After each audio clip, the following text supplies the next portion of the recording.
Well, it's summertime, Florida. Keep it safe and healthy at the beach, lake, river, or spring. Well, every time of this year, the Florida Department of Health in Orange County in the Orlando area put out this type of news release. And I wanted to get to one particular point concerning water. And it's like a few extra precautions for swimming in warm, fresh water and hot springs. It's not safe to take warm, fresh water through the nose. Swimmers should wear nose clips or avoid putting their heads underwater. Digging in or stirring up mud and scum should be avoided. Yeah, so what they're talking about, of course, is the brain-eating amoeba, Naegleria fowleri, the cause of primary amoebic meningoencephalitis, or PAM. And this is from the Florida Department of Health, and they say Naegleria fowleri is the causative agent for primary amoebic meningoencephalitis, or PAM. It's a freshwater amoeba commonly found in the environment worldwide. Most commonly, this amoeba is found in warm bodies of fresh water, such as lakes, rivers, hot springs, warm water discharge from industrial plants, underchlorinated human-made aquatic venues, and soil. It has also infrequently been found in contaminated tap water and hot water heaters. Now, the occurrence in the United States, it's been found in, there's been cases reported in 19 different states since 1962, and there's been 145 cases so far. In Florida in particular, we've seen, of the 35 cases, which is about a quarter of all the cases since 1962, the vast majority of the cases were exposed in Central Florida. The transmission: infection with Naegleria fowleri typically occurs when the amoeba enters the body through the nose. The amoeba travels up the nose to the brain and spinal cord, where it destroys the brain tissue, causing the disease primary amoebic meningoencephalitis. Generally, the exposure to the amoeba occurs when people use warm, fresh water for vigorous activities like swimming, diving, or other vigorous activities in fresh water. Now, the initial symptoms of PAM start 1 to 14 days after infection. Initial signs and symptoms of PAM include headache, fever, nausea, vomiting, and stiff neck. As the amoeba causes more extensive destruction of brain tissue, this leads to confusion, lack of attention to people and surroundings, loss of balance and bodily control, seizures, hallucinations. The disease progresses rapidly, and infection usually results in death within 3 to 7 days. Now, since 1962, there have been 5 documented cases of people surviving it in North America, 4 in the U.S. There was 1 in Florida, 1 in Texas, 1 in Arkansas, and 1 in California. And then there was a case in Mexico.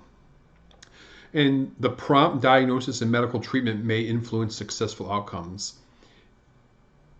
However, it's unclear what specific treatment regimen is effective. And of course, there's the investigational drug miltefosine, which we're going to talk about momentarily, which has been used with some success. Prevention. Now, the only known way to prevent Naegleria fowleri infections is to refrain from water-related activities.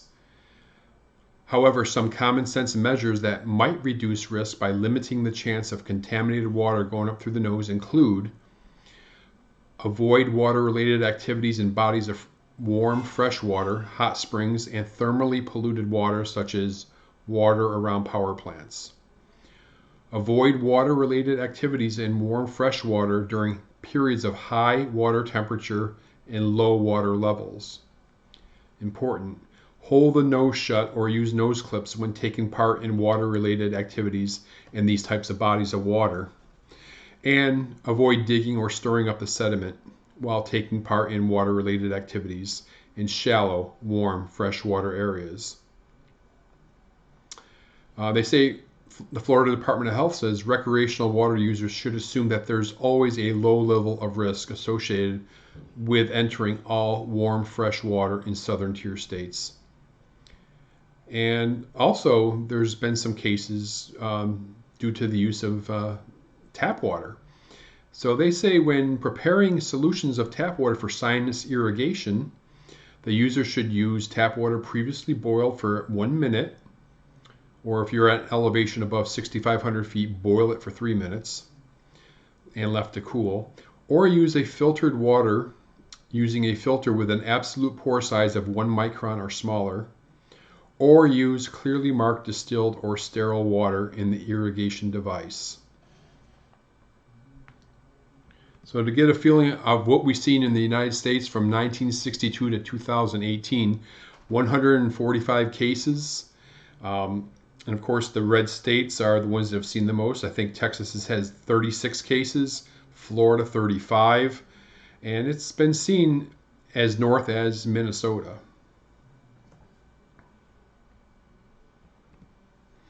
And here's some really interesting charts that really tells you quite a bit. Here are all the different cases since 1962, and the most cases that we've seen in 1 year, it looks like it's 1980, there was 8. Then if we looked at this next chart, we can see that the vast majority of cases are seen in males, young males, typically around the ages of 5 to 19, with the range of 10 to 14 being the most. But it has been seen in quite a few adults, as you can see, as we go down the line. And then we look at the time of the year and the type of exposure, and we can see that the green is the lake, ponds, and reservoirs, by far the most, particularly in the summer months, right? July, August, and September. But then we see there's quite a few cases also in rivers and streams where it was contracted. Aquatic venues, we've seen that. Tap water, we've seen people in Louisiana that contracted it using neti pots. There was a child in Louisiana who contracted it using a slip and slide, and the water rushed up his nose. So quite a few different areas. But that really tells you this is really a summertime disease for the most part.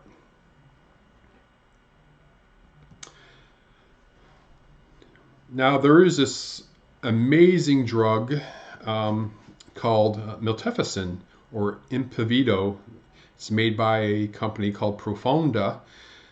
They're based right out of Orlando. And it's actually a drug that is approved for treating a different parasite, a parasite called leishmaniasis. And it's the only FDA-approved drug to treat cutaneous or mucosal leishmaniasis in addition to visceral leishmaniasis. However, this drug has been used several times in recent years with some success for treating some of the free-living amoeba, like Naegleria fowleri. And it says, while indicated to treat the 3 types of leishmaniasis, the CDC has stated that Impovido, or miltefosine, has also shown promise in treating free-living amoeba, a single-cell living organism commonly found in warm, fresh water or soil. So this includes Naegleria fowleri, Balamuthia mandrillaris, and Acanthamoeba species. While they have orphan designation for its use, Impovido is seen as off-label when treating these amoebas. Now, the really important thing I wanted to point out on this website is that to date, and this started back in 2016 in a Dallas hospital, but to date, 21 hospitals now carry the drug on site.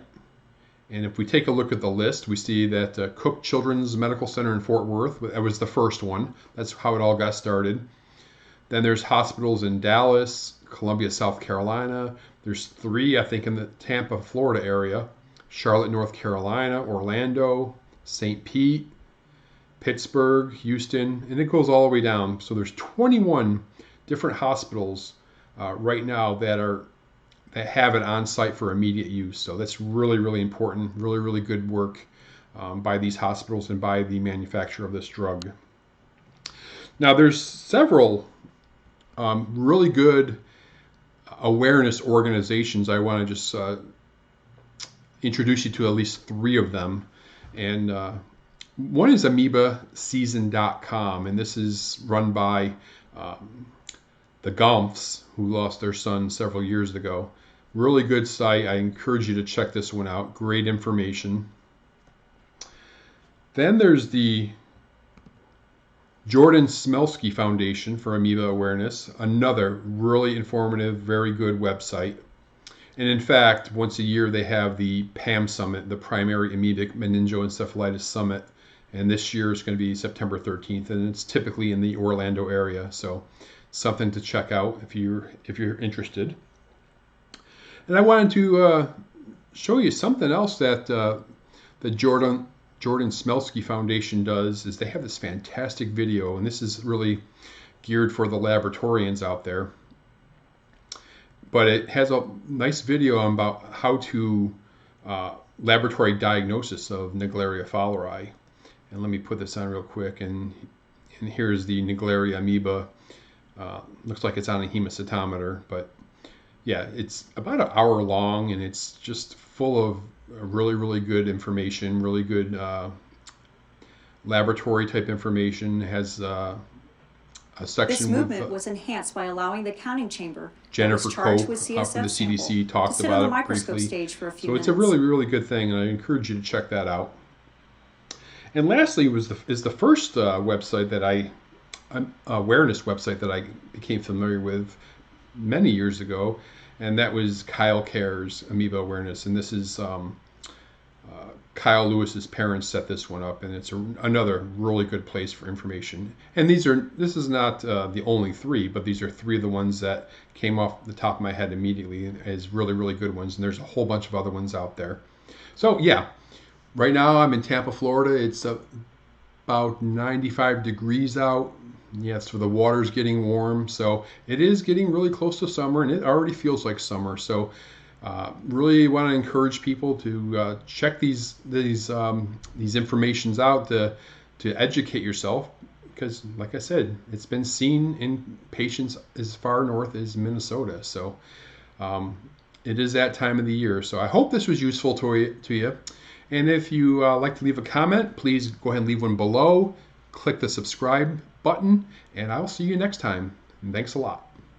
And don't forget to check us out at the website, OutbreakNewsToday.com, the podcast, Outbreak News Interviews, which can be found on the website, on Apple Podcasts, Stitcher Radio, and Spotify, and the Outbreak News This Week radio show, which is aired Sundays at 1 p.m. Eastern Time in the Tampa Bay area on AM 1380 The Biz, or online streaming at 1380thebiz.com.